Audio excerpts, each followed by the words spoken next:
Welcome Mechanic. Today we have a 2015 Audi Q7 and we are going to show you the process to be able to change out your front wiper blades.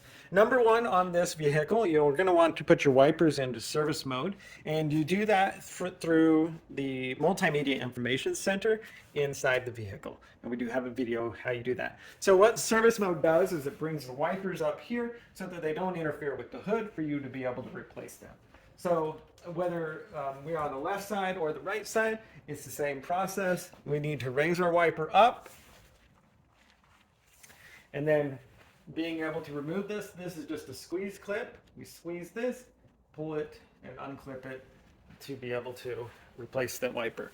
It's a little hook that goes up in the top here, and then we slide that back in there. So you'll get a new wiper that meets the length of the one that you took off. Your auto parts store would have your listing of it, or just look it up in the model. They come in different inches or centimeters, and however you measure them. And so then you would get a new one and be able to replace it fairly easily. We just make sure that that top clip goes around the hook there, and then just squeeze it down so that it locks into place, and that's locked on there. And then we set our wiper down. Don't just knock it down. You can break your window if you do that.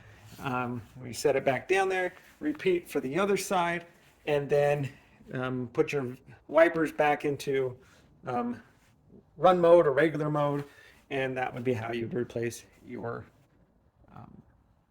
front windshield wipers on your 2015 Audi Q7.